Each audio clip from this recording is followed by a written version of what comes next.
Bonjour, voici une nouvelle vidéo sur la chaîne Network IT. Aujourd'hui, je vais vous expliquer comment créer un support bootable sur une clé USB pour effectuer un ghost, donc ce qui permet donc de cloner un disque et de le mettre sur un autre disque à partir du logiciel Acronis. Donc ça va être Acronis True Image 2020. Donc je vais vraiment vous expliquer comment on peut installer, configurer cette clé et quelle est l'utilité.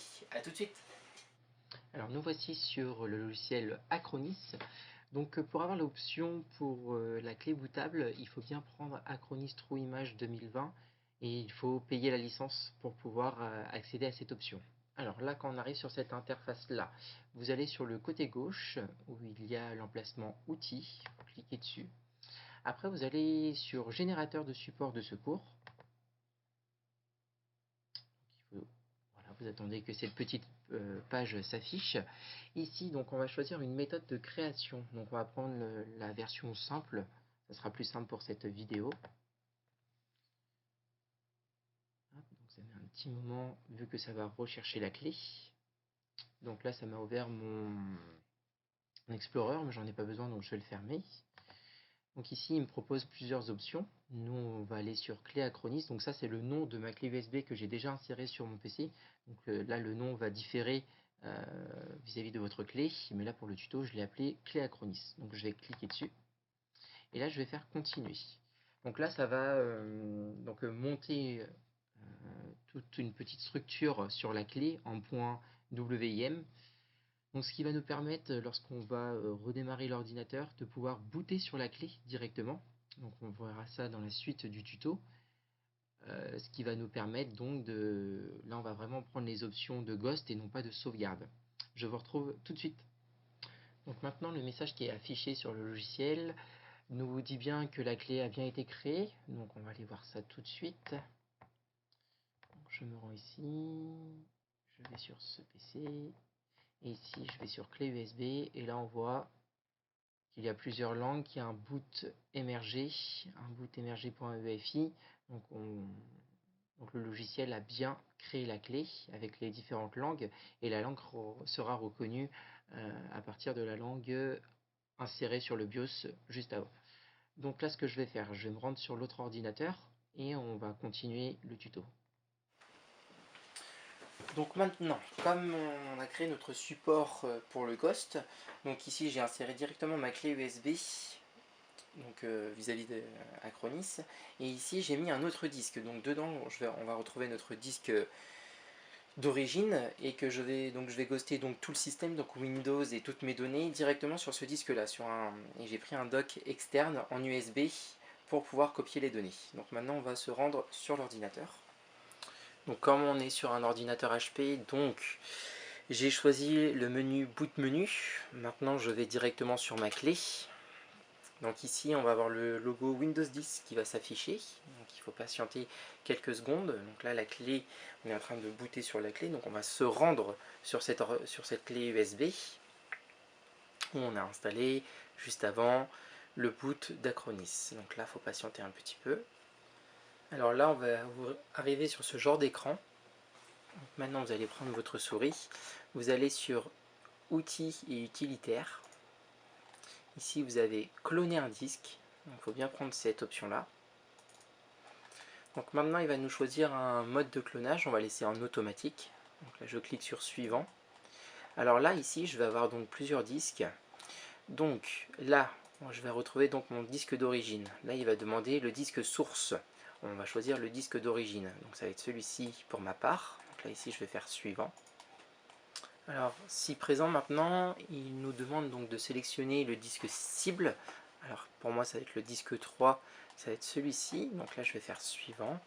Là, il nous explique bien que sur le disque cible, il va donc il va formater le disque pour pouvoir donc copier l'ancien disque sur le nouveau. Donc là, je fais OK. J'ai aussi oublié de préciser pour la clé USB, il vous suffit d'une clé USB de 2 Go, c'est amplement suffisant pour pouvoir installer la clé bootable dessus. Donc c'est vraiment 2 Go et simplement suffisant. Donc là ici maintenant vous faites exécuter. Et donc là c'est parti pour une dizaine de minutes pour mon cas. Mais si vous avez énormément de données ou quoi que ce soit, si le disque, imaginons votre disque qui fait 500 Go ou 1 Tera et que vous avez 1 Tera de données, donc là il y a marqué temps restant 8 minutes pour ma part, car j'avais très peu de données, j'ai juste l'OS et quelques logiciels. Mais si vous avez vraiment beaucoup de données, ça peut prendre plusieurs heures pour que le Ghost puisse se faire et que celui-ci soit fonctionnel. Alors à présent que le Ghost s'est terminé, je vais faire donc le changement de disque dur. Donc celui-ci est HS, enfin pratiquement HS, et donc celui-ci j'ai pu en retrouver un à peu près en bon état. Donc je vais vous mettre un accéléré pour les images suivantes.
Alors maintenant que j'ai remonté mon disque dur, nous allons vérifier si tout ça fonctionne.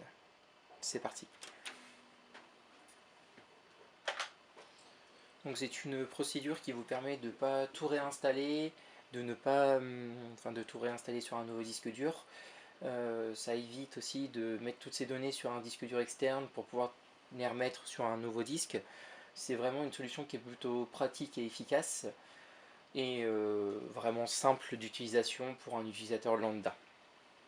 Donc là a priori mon ordinateur redémarre, donc c'est bien ce disque dur là que j'ai changé, ça c'était l'ancien. Donc là j'ai mis le nouveau dedans, ça a l'air de fonctionner, on a l'air de booter sur Windows. Donc ça reste du disque dur, hein, c'est pas du SSD, donc ça met un peu de temps. Donc là c'est vraiment le premier démarrage de l'ordinateur. Et donc là tous les pilotes ont été remis de base et tout, vraiment tout à l'identique comme sur l'autre disque dur. Donc c'est plutôt intéressant comme solution. Donc c'est vraiment un outil que moi j'utilise au quotidien pour mes différents clients au sein de la société dans laquelle je suis. Donc c'est vraiment une solution qui vous prend, tout dépend des données bien sûr, mais c'est une solution qui prend allez, 30 minutes à mettre en place pour le changement du disque dur et le changement d'OS en fait sur le disque dur. Et voilà, là on retrouve tout mon bureau comme il était la dernière fois. Donc l'opération a réussi. Donc à présent le tuto est terminé, j'espère que tout était clair et utile pour vous, que ça vous a intéressé. Donc n'hésitez pas à me poser des questions ou quoi que ce soit si vous rencontrez des difficultés lors des différentes manipulations que je vous ai expliquées avant dans la vidéo. Vous mettez un petit commentaire et j'essaierai d'y répondre le plus clairement possible. Donc n'hésitez pas à aller sur notre site web ou sur ce site web on vous explique aussi d'autres tutos mais écrits, on ne fait pas forcément que des vidéos, donc n'hésitez pas à aller le consulter et à bientôt pour de nouvelles vidéos sur Network IT. Au revoir.